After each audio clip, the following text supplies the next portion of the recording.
மக்கள் அனைவருக்கும் வணக்கம். இன்னைக்கு நம்ம வழக்கறிஞர் சரவணன் அவர்கிட்ட என்ன கேள்வி கேட்க போறோம் அப்படின்னா, பேங்க்குக்கு சப்போர்ட் பண்ணாம பாரோவர்ஸ்க்கு சப்போர்ட் பண்றது உங்க லீகல் ப்ரொஃபஷனல்ல செட்பேக் மாதிரி தெரியலையா? ஐ மீன் தொழில் தர்மம்னு சொல்லுவாங்களே, அதை தான் நான் கேட்குறேன். இதனால பேங்க் நலிவடைஞ்சிடாதா?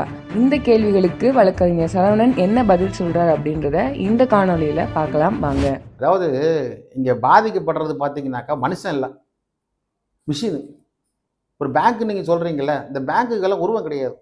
ஒரு கம்பெனி இருக்குது, ஒரு பேங்க் இருக்குது. அந்த பேங்க்கில் பார்த்தீங்கன்னா டைரக்டர் இருக்கலாம், சிஇஓ இருக்கலாம். அந்த வழி நடத்துறதுக்காக பார்த்தீங்கன்னாக்கா ஃபண்ட் ரைசர்ஸ் அது மூலம் பீப்புள் பணம் இன்வெஸ்ட்மெண்ட் பண்ணியிருக்கலாம், என்ன ஒன்றா இருக்கலாம். பட் அந்த பேங்க்குக்கு ஒரு உயிரெலாம் கிடையாது. சாயந்தரமானா சாத்திட்டு போயிடுவாங்க பேங்க்கை. ஸோ பேங்க்கு உயிரெலாம் கிடையாது.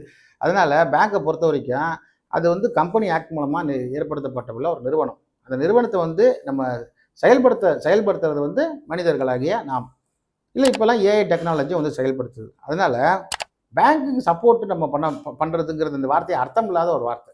இப்போது நிறைய பேர் என்ன சொல்லுவாங்கன்னா, இப்போ கலெக்ஷனை நிறைய பேர் சொல்லுவாங்க, சார் நீங்கள் உங்களோட இதுக்கு உண்மையை சொல்ல வேண்டியது தானே சார். அதாவது இது மாதிரிலாம் சட்டம் இருக்கா? ஒரு சட்டம் இருக்கிறதுனால தான் நாங்கள் சொல்கிறோம். இல்லை சார், அவர் பணத்தை கட்டுறது நியாயமாக பணத்தை கட்ட வேண்டியது தானே, ஏன் அவர் கட்டாமல் இருக்கிறாரு, நீங்கள் ஒரு ராங் மிஸ்கைட் பண்ணுறீங்க அப்படின்ற ஒரு வார்த்தை வைக்கிறார். நிறைய பேரை சொல்லுவாங்க, நீங்கள் அவர் ஏமாற்றத்துக்கு ஹெல்ப் பண்ணுறீங்க, ஒரு வழக்கறிஞர் இது மாதிரிலாம் பண்ணக்கூடாது, நியாயமாக கட்ட வேண்டிய பணத்தை கட்ட சொல்லுங்கள். முதல்ல இந்த மாதிரி வார்த்தை பேசுகிறதே தப்பு. ஏன்னா சட்டம்ன்றது அனைவருக்கும் சமம். நான் சொல்லிட்டேன். வாங்கின பணத்தை கட்டியாகணும், அதான் அவங்க சொல்கிறது மெயினான விஷயம். இது ஒரு தர்மம் தானே தவிர இது ஒரு கட்டாயம் கிடையாது, ஒரு மேண்டேட்டரியே கிடையாது. இப்போ நீங்கள் பார்த்தீங்கன்னா இந்தியாவில் இருக்கக்கூடிய வழக்கறிஞர்கள் மட்டும் இல்லை, உலகம் முழுக்க இருக்கக்கூடிய வழக்கறிஞர்கள் சாலிசிலேட்டர்னு சொல்லுவாங்க, வெளிநாட்டில் அட்டார்னிஸ்ன்னு சொல்லுவாங்க, இங்கே லாயர்ஸ்ன்னு சொல்கிறோம், அட்வொகேட்னு சொல்கிறோம்.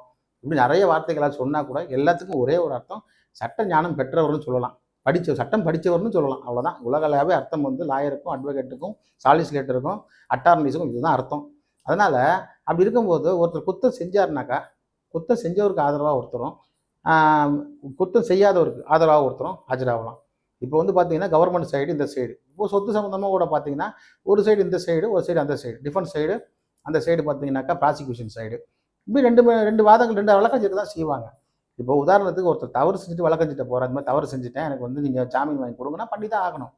அந்த இடத்துல போயிட்டு ஒரு ஜட்ஜுக்கிட்ட, இல்லைங்க இவர் தப்பு தான் பண்ணிருக்காரு, நீங்கள் தெரியும், என்கிட்டயும் சொல்லிட்டாரு அப்படின்னு சொல்ல முடியாது. அப்படி சொன்னால் ஜட்ஜு முதல்ல நீங்கள் வெளியே போங்கன்னு வர, அவர் சைடு பெட்டிஷனை போட்டு அவருக்கு அகேன்ஸ்டாக நீங்கள் பேசுறீங்கன்னு வர.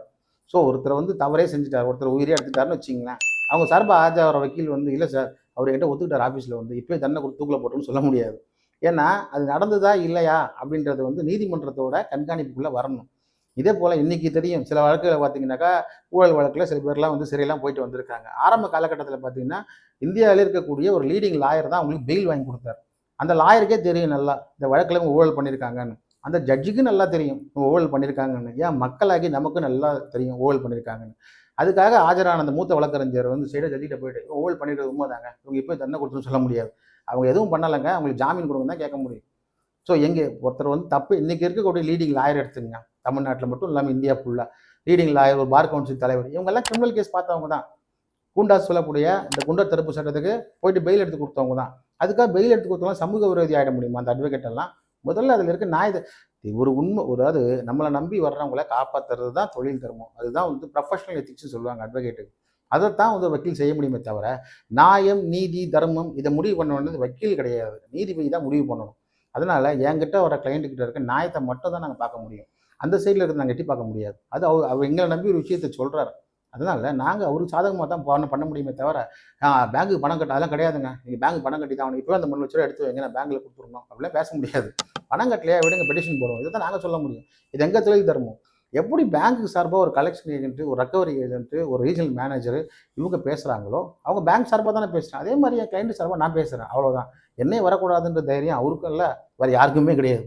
இப்போ நாங்கள் நீ யாருங்கன்னா, நான் HDFC பேங்க்கோட மேனேஜர்னா கரெக்டு, பேங்க் ஒன்றும் பேசலையே, பேங்க் சார்பாக தான் நீ பேசுகிற, அதே மாதிரி தான் நீ கிளைண்ட் சார்பாக நான் பேசுகிறேன், அது நீங்கள் பேசுவீங்க, நான் கிளைண்ட் கிட்ட தான் பேசுவோம், என் கிளைண்ட் நீ ஏன் பேசுகிற, அவர் சார்பாக நான் தான், இது ஆர்குமெண்ட்டு.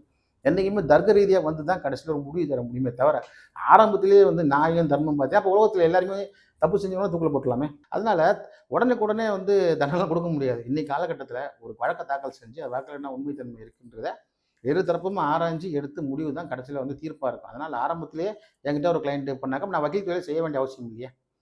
புரியுதுங்களா? வக்கீல் தொழில் செய்யணும்னாக்கா, என்கிட்ட வர கிளையண்ட் எங்களுக்கு வருமானம் இல்லாம இல்ல. இது சம்மந்தமா எங்களுக்கு ஒரு வருமானம் குறைந்தபட்சம் ஒரு அமௌண்ட் வரதான் செய்யும். வருமானம் இருக்கும். ஆனா அதே சமயம் வந்து, இது இவங்க சொல்றது வந்து இவர் தப்பு செஞ்சுட்டாரே, உடனே வந்து இவருக்கு வந்து இல்லீகலா மிஸ்கைட் பண்ணாதீங்க. மிஸ்கைடுன்ற வார்த்தையே இங்க வரக்கூடாது. அது மிஸ்கைடா இல்லையாங்கிறத முடிவு பண்ண நீதிமன்றம் தான். இங்க நாமெல்லாம் நீதிமன்றத்துக்கு கீழ தான் இருக்கோம். நீதிமன்றத்தோட ஜட்ஜ்மெண்ட் தான் முக்கியம். அப்படிப்பட்ட நீதிய தான் முன்னாடி வைக்கணுமே தவிர, இத பேரறிஞர் அண்ணா சொன்னது தான் அதாவது வந்து சட்டம் ஒரு இருட்டறை. அதில் வக்கீல் வாதம் ஒரு விளக்கு அப்படின்னு சொல்லியிருக்காரு. அந்த விளக்குல வந்து நீதிய தேட சொல்லியிருக்காரு. சினிமாத்தனமா எனக்கு சொல்ல தெரியாது. ஏதோ எனக்கு சொல்ல தெரிஞ்சத சொல்றேன். இந்த கேள்விக்கு இவ்வளவு தான் பதில். இது போன்ற ஃபினான்ஸ் தொடர்பான சந்தேகங்களுக்கு வழக்கறிஞர் சரவணன் பதில்கள் என்ற சோஷியல் மீடியா பக்கங்களை ஃபாலோ பண்ணிக்கோங்க. மேலும் சந்தேகங்களுக்கு டிஸ்பிளேல கொடுத்திருக்க நம்பருக்கு கால் பண்ணுங்க.